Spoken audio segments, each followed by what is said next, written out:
Octave, j'ai 7 ans et je ne peux pas répondre à la question.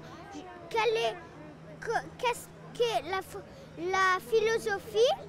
Mais par contre, je sais que c'est pour connaître plus de choses et mieux apprendre.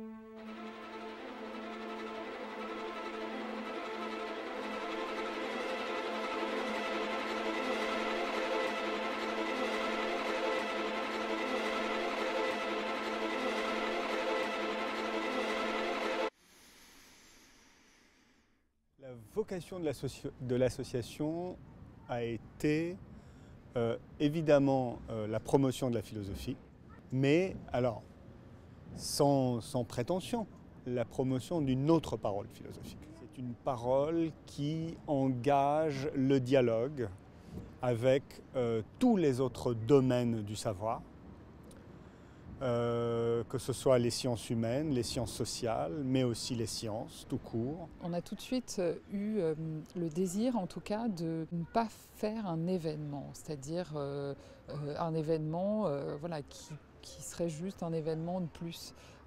L'idée, c'était en tout cas que la philosophie fasse partie de la vie culturelle, de la vie de la cité, que finalement ce soit un lieu de rencontre et qui est cette temporalité qui n'est pas celle de l'urgence. Dès le départ, on s'est associé à ceux qui étaient déjà très dynamiques, c'est-à-dire avec les ballets, avec l'orchestre, avec l'académie de danse, l'académie Régnier III, des élèves de l'option théâtre. On s'est impliqué dans les lycées pour justement, finalement, profiter quelque part de toute la richesse culturelle qu'il y a à Monaco et de s'inscrire dans cette richesse-là. Ce qui anime là aussi, je crois, notre démarche, nos démarches individuelles et notre démarche commune, c'est un certain concept de responsabilité.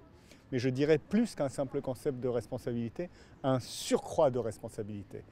De même que la philosophie, telle que nous la concevons, entretient un dialogue très particulier avec les autres domaines du savoir, elle exige aussi de ces domaines un surcroît de responsabilité. Les thématiques que nous choisissons, nous le faisons aussi en fonction de cette idée un peu folle, un peu hyperbolique, un peu excessive de la responsabilité. En récompensant une maison d'édition et en récompensant un livre de philosophie, on essaye, de notre modeste place, de promouvoir effectivement aussi les livres de philosophie qui connaissent, c'est vrai, une vraie difficulté, mais pas autant que les autres livres de sciences humaines. L'idée du prix, on l'a mise en place en convoquant un jury de 14, 15, 16 personnes, ça dépend des années, où il y a des principaux représentants de la philosophie française, toutes écoles confondues.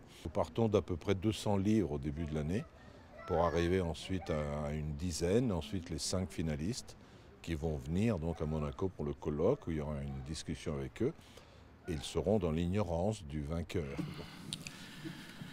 Oula. Je vous assure que le secret a été incroyablement bien gardé. Et il y aura aussi le prix lycéen qui sera attribué. C'est avant tout un immense honneur de me voir décerner ce prix lycéen des rencontres philosophiques de Monaco. Quand on a voulu monter les rencontres philosophiques de Monaco, il nous est apparu très important de transmettre. Pas uniquement venir faire des conférences, faire des ateliers philosophiques, mais transmettre la philosophie aux Monégasques. Et pour nous, l'idée derrière cette rencontre avec les lycéens, c'était précisément de leur donner la possibilité de rencontrer des philosophes qui travaillent la philosophie et qui écrivent de la philosophie et qui font de la philosophie en dehors de la classe aussi, dans l'espace public,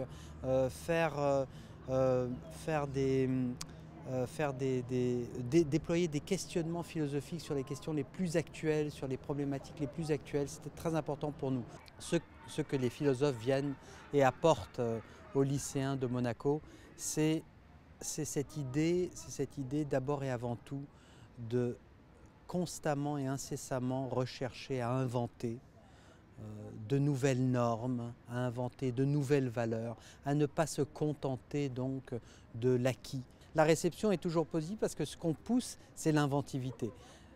Une des définitions philosophiques que j'aime à rappeler quand on est dans ce travail avec les lycéens, c'est que la philosophie, d'abord et avant tout, c'est une expérience de la liberté. C'est-à-dire de mettre en acte cette liberté de penser, cette liberté inconditionnelle de penser, que nous faisons maintenant rayonner des lycéens, mais jusqu'aux classes de maternelle, parce que c'est vraiment là que se situe la possibilité d'espérer aussi, la possibilité d'espérer que demain, demain ne sera pas travaillé par les mêmes crises qu'aujourd'hui. Pour moi, pour nous, je crois, de manière assez générale, à savoir pour Robert Maggiori, pour Charlotte Casiraghi et pour Joseph Cohen, la philosophie n'est pas exactement un domaine de savoir, où la philosophie n'est pas réductible au savoir.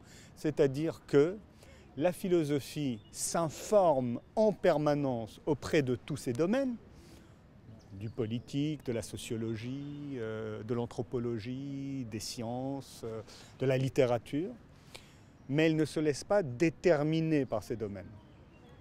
C'est-à-dire qu'elle garde toujours une certaine hétérogénéité ou une extériorité. Elle maintient une extériorité par rapport à tous ces domaines. La philosophie ne peut pas se contenter uniquement de l'enseignement, elle doit incessamment produire plus que l'enseignement, c'est-à-dire forcer l'enseignement à être autre chose que simplement de l'enseignement, que simplement de la réception de ce qui a déjà été dit. Elle doit donc inventer, elle doit se dépasser constamment. C'est ça l'exercice philosophique par excellence, c'est recevoir et à partir de cette réception, à partir de cet enseignement, dépasser le reçu, dépasser ce qui est donné, dépasser la tradition pour aller vers demain.